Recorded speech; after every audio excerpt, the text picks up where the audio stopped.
जय हिंद जय भारत। मेरे प्यारे दोस्तों, मैं उम्मीद करता हूं कि आप सभी अच्छे होंगे। सभी को मेरा प्यार भरा नमस्कार। एक बार फिर मैं आपके सामने रूबरू हूं भारतीय संविधान का एक इंटरेस्टिंग टॉपिक लेकर। आर्टिकल 14 और 15, इन दो आर्टिकलों के बारे में इस वीडियो में हम डिस्कस करेंगे।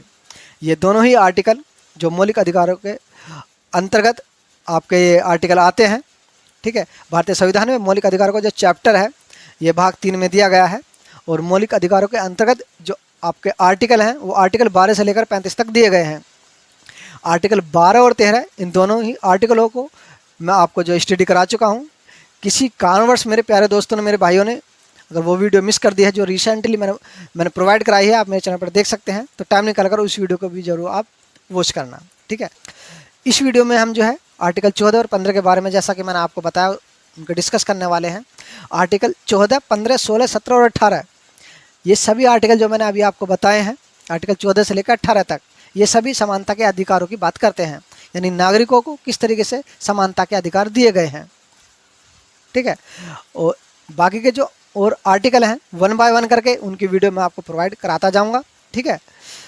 मैं आपको जो है वीडियो इस टॉपिक से संबंधित काफ़ी लॉन्ग ना रहे, आपको बोरिएशन फील ना हो, इसलिए जो है मैं इसके छोटे छोटे पार्ट्स प्रोवाइड करा रहा हूँ। ठीक है, तो आइए अब जानते हैं आर्टिकल जो 14 है इसमें क्या इन्फॉर्मेशन दी गई है, किस समानता की बात की गई है। आर्टिकल 14 को जो हम देखते हैं, जब स्टडी करते हैं, तो हम पाते हैं कि आर्टिकल 14 के अंदर विधि के समक्ष समानता और विधि के समक्ष समान संरक्षण, इन दो चीज़ों की बात की गई है। विधि के समक्ष समानता, ये जो विचारधारा है, ये जो थॉट है, ये एवी डायसी नाम के एक व्यक्ति हैं, उनकी विचारधारा ये है। ठीक है, और आपके जो है विधि के समक्ष समानता का, मेरे प्यारे दोस्तों, जो अर्थ होता है, जो मतलब होता है, वह है कि हमारे देश के जो नागरिक हैं वो विधि के समक्ष समान हैं। कोई अमीर व्यक्ति हो या कोई जो है गरीब व्यक्ति हो, या कोई मजदूर हो, या कोई राजनेता हो, कोई बड़ा अधिकारी हो, आला अधिकारी हो, सभी जो है विधि के समक्ष समान हैं। ठीक है, अगर कोई एक अपराध एग्जाम्पल के तौर पर किसी अमीर से हो जाता है, किसी बिजनेसमैन से हो जाता है, किसी आला अधिकारी से हो जाता है, किसी जो है राजनेता से हो जाता है, और वही सेम अपराध जो है कोई मजदूर उससे हो जाता है, तो जो सज़ा बड़े अधिकारी को या राजनेता को या बिजनेसमैन को दी जाएगी उस अपराध के लिए, वही सज़ा जो है उस मजदूर को दी जाएगी, अगर उससे भी वही अपराध हो जाता है तो। ठीक है ना, उम्मीद करता हूँ कि आपको समझ में आ रहा होगा कि विधि के समक्ष यानी कानून के समक्ष सभी समान हैं। लेकिन इसका अपवाद जो है कुछ देखने के लिए मिलता है। जैसे हमारे संविधान के अंदर जो है ये प्रावधान है कि हमारा देश का जो राष्ट्रपति है, यानी राष्ट्रपति का जो पद है, और हमारे देश के जो स्टेट हैं, जो राज्य हैं, उनमें जो राज्यपाल होते हैं, ठीक है, राज्यपाल का जो पद है, राष्ट्रपति और राज्यपाल, ये जो दो पद हैं हमारे भारतीय संविधान में, जो इनके बारे में बताया गया है कि इन पदों पर अगर कोई व्यक्ति स्थित है और अपनी सेवा दे रहा है, ठीक है, तो अगर करंट में कोई राष्ट्रपति या राज्यपाल के पद पर है और इनमें से किसी भी व्यक्ति पर अगर कोई केस साबित होता है, तो उन पर केवल जुर्माना किया जा सकता है, उन पर फौजदारी का जो है मुकदमा नहीं चलाया जा सकता, उन्हें सज़ा नहीं दी जा सकती, उन्हें गिरफ्तार नहीं किया जा सकता।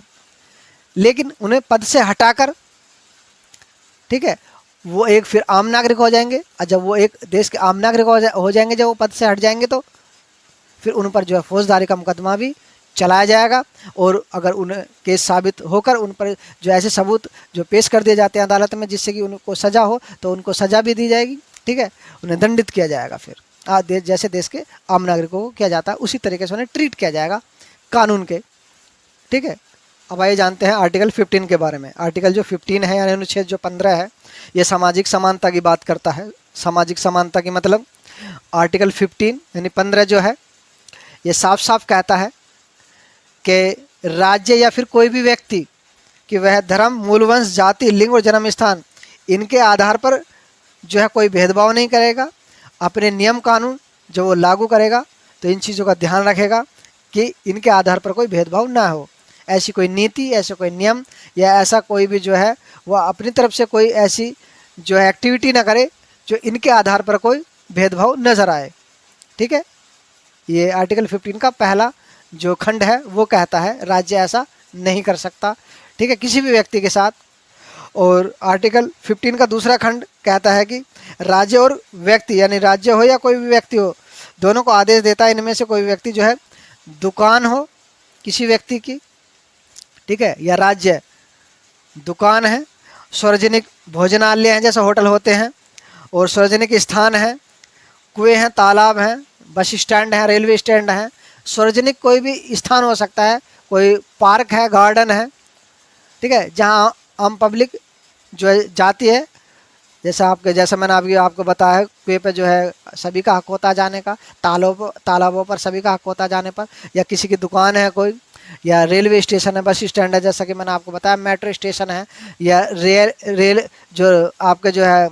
एरोप्लेन के जो आपके जो है हवाई अड्डे होते हैं, वहाँ पर जो है कोई भी धर्म, किसी भी धर्म का व्यक्ति जा सकता है, किसी भी जाति का व्यक्ति जा सकता है, ठीक है, कोई भी लिंग का व्यक्ति जा सकता है, लड़का हो लड़की या ट्रांसजेंडर हो, ठीक है, या फिर आपका जो है किसी भी स्थान से आया हुआ व्यक्ति जा सकता है, समझ रहे ना, किसी भी वंश का जो है व्यक्ति वहाँ पर जा सकता है। वंश के आधार पर मना नहीं कर सकते, तुम उस वंश से आते हो इसलिए आप नहीं जा सकते, ठीक है। तो ये भेदभाव जो है, इस भेदभाव की मनाही की गई है आर्टिकल जो 15 का दूसरा खंड है, इसमें कोई भी सार्वजनिक स्थान पर जो है इस आधार पर मना नहीं कर सकता राज्य या कोई भी व्यक्ति कि आप जो है उस धर्म से हो, या आपकी जाति वो है, या आपका जन्म स्थान वहाँ से है, या आप उस लिंग के हो, ठीक है, या आप उस वंश से आते हो, इसलिए आप यहाँ पर नहीं आ सकते, इस दुकान पर नहीं आ सकते, या इस होटल में आप नहीं आ सकते, ठीक है, या इस जो है आप सार्वजनिक जगह पर नहीं बैठ सकते या नहीं आ सकते, इस आधार पर मना नहीं कर सकता। यह आर्टिकल 15 का दूसरा खंड साफ साफ मना करता है, ठीक है, निर्देश देता है राज्य को भी और कोई भी व्यक्ति हो उसको भी। और इसके कुछ अपवाद देखने के लिए मिलते हैं कि राज्य को जो है स्त्री और बालकों के लिए विशेष उपबंध बनाने का अधिकार देता है, ठीक है, ये व्यवस्था की गई है कि स्त्री और महिलाओं के लिए कुछ विशेष उपबंध बनाए जाएं। आपने देखा होगा मेट्रो स्टेशनों में कुछ एक डिब्बा जो है, एक डिब्बा है वो खासकर स्त्रियों के लिए, लेडीज़ों के लिए बना हुआ होता है। कुछ सीट भी रिजर्व होती है, जो बसों के अंदर आपने देखा होगा महिलाओं की पुलिस रिजर्व होती है कि हाँ महिलाएं बैठेंगी। तो ऐसे भी जो है कुछ उपबंध जो है वो राज्य द्वारा किए जाते हैं। तो ये पॉजिटिव एक तरीके से डिस्क्रिमिनेशन है, ठीक है, वो जायज़ है, वो सही भी है, ठीक है ना। कोई गर्भवती स्त्री है या महिला है बेचारी, वो खड़े खड़े परेशान हो जाएगी, या कोई बुजुर्ग है, तो इसलिए उनके लिए जो है सीट जो है जो बना दी जाती है। ये मैंने एग्जाम्पल के तौर पर आपको चीज़ समझाई है। इस तरीके से और भी जो है जो पॉइंटों पर चीज़ें हो सकती हैं जो राज्य द्वारा की गई हों, निर्बलों के लिए, बच्चों के लिए, कमज़ोर जो है बुज़ुर्ग हैं, आपके जो है बीमार हैं व्यक्ति हैं, या फिर जो है कोई भी जो इस तरीके की जो है कमज़ोर स्थिति के विकलांग हो सकते हैं, उनके लिए जो है सुविधा अगर दी जा रही है राज्य द्वारा तो वो आपका भेदभाव नहीं है, ठीक है, वो आपका एक तरीके से पॉजिटिव डिस्क्रिमिनेशन कहें हम, जो सही जो है राज्य द्वारा वो चीज़ें करी जा रही हैं, ठीक है। और इसके जो है